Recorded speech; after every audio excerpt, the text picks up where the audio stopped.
And howdy, folks. This is your old pal, Uncle Al. We're going to do let's see, what the hell are we doing? Okay, this is Room Brooms for Sherry, Survival, and a little Gum Bunny. It's a little bit of comedy, a little bit practical humor, and history. Because a lot of people don't know how things originate. A lot of myths, a lot of inaccuracies. A lot of people don't know what the hell they're talking about.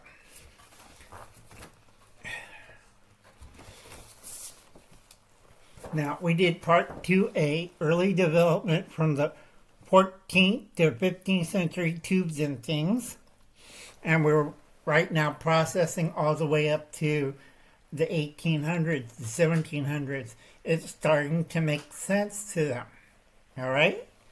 All right, go check out Cap and Ball Channel, InRange TV, and Royal Armories.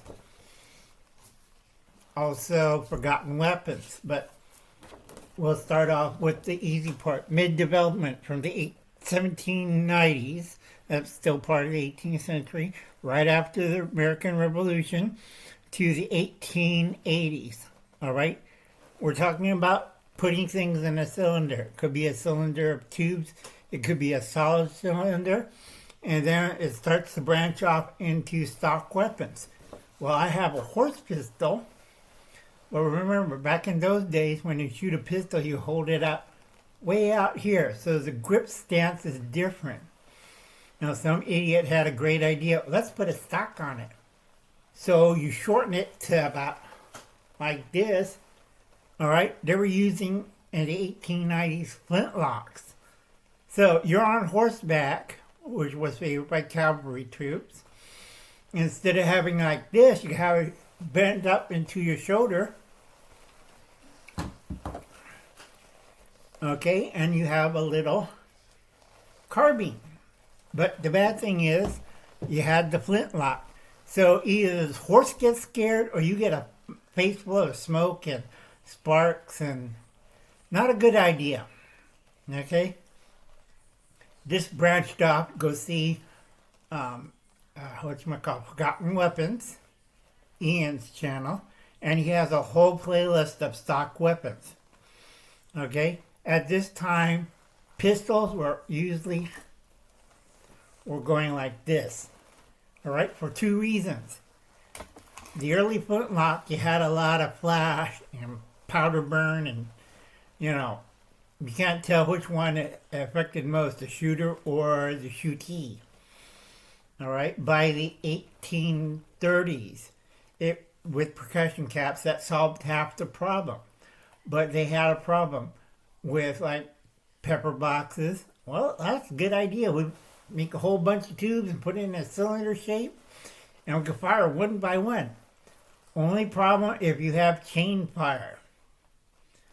That was really exciting for most people. Mark Twain and a few other writers at that time period, Mark Twain was a reporter then, said he seen one go off and killed a whole, killed a horse, a cow, and a half a dozen Indians, including the guy who held the gun. You don't want a chain fire. That was the most scariest thing. I'll just shoot that Indian right there, kill the cow, killed the horse, killed 6 other people, including the shooter. You don't want to have that. So by the time flintlocks, the turnable cylinder ones, they were becoming into percussion. But you still had to manually crank these things to shoot it. The other problem with the manual cranked cylinder guns was the gap space. A lot of them didn't press forward to the barrel. Only a few did. You go check out Royal Armories. Royal Armory, and they'll explain why. It was very expensive, wasn't cheap. But it did work. It just took longer to shoot it, and most people shoot a musket in less than a minute. Okay? Now, by this time, stock weapons, we'll put stocks on everything. Japanese just lengthened the stock from pistol form to shoulder mount, so they kept on going with matchlocks at the same time period. Stock weapons, if you watch Ian's playlist, it was like crazy. Okay? If you go watch In-Range TV, he explains the cylinder or early revolvers with a shoulder stock. And some of them reverted to rifles. The only problem is, again, chain fire. Second thing, the space between the cylinder and the barrel. Okay? I forget who did it. A couple of channels put like strips of bacon, chicken breasts. I like the chicken breast one. You want to get shot with chicken pieces? Go shoot a 44 Magnum. Cover the gap space. Yeah, that's one way to make ground chicken, folks. Okay? When you cover that gap, gases come up out of the side. You can see it slow motion. I forgot who did that. I think Kentucky Ballistics did it. Not too sure. Gotta do your research. Again, grip stance. Now, you're shooting a revolver. Okay? You have to keep your hand away from the front cylinder. Again, chain fire. Not too good losing your fingers. Call me Stubby. It's against your shoulder. Okay? Instead of holding it like this, at a distance, you're holding it close to your face. Alright? The only problem with that was you can't see the damn sight picture. You're changing from people were shooting like this at a distance. They weren't doing the modern two-hand hold. Now they were doing a form of it so they don't blow away their other hand if they hold it in front of the cylinder. Especially with the Colt rifles and muskets. That was fun. A lot of people lost fingers when it went chain fire. And you get a 57 or 58 caliber ball whiz past your knuckles, it gets a little hairy. So a lot of them were trained to hold like this, grip the wrist, hold it, cock it, and fire it. Okay? One, it's a 57 caliber. And two, it's called the wrist breaker. Okay, that gets into the grip stance. A lot of people were doing, held like this. It wasn't a shooting stance like this. It was like, dear God, don't kill me. All right? A lot of people didn't understand that. That was the early development with the revolvers. And then it split into two groups. You have the stock pistols, and you have the stock pistols that were trying to be a carbine. It was kind of mixed results. Hard to load until the cartridge era, which came after the Civil War, because before that, you had to do the whole thing again. Second thing, you had to worry about chain fire. Now, the nice thing with the cartridge system is you don't have that much chain fire, but you still had the side blast from the cylinder to the barrel. So a lot of people still held it like this. Okay? Again, the problem with the sight picture. You're switching from something everybody's shooting like this or like that, horseback. Okay, change the whole sight picture. Alright? A lot of people didn't understand what was going on until we get into the next part after the 1890s. That was the rise of automatic, semi-automatic pistols.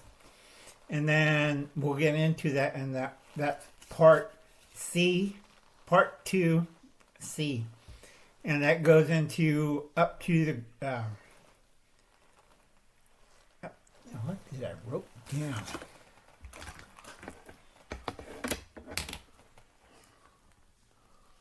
Let's see, up to 1914 to 1915. Right, I'm getting old, can't see too good.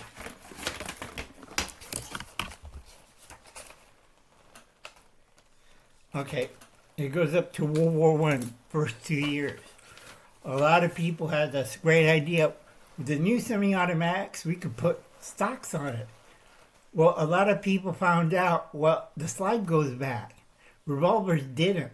You have recoil and you get a little dent in your head, but, You know, a lot of people wore eye patches on their right eye when they're holding it like this, and you have a Colt semi-automatic pistol. Where do you think the slide's going to go in? All right, same thing with the C96.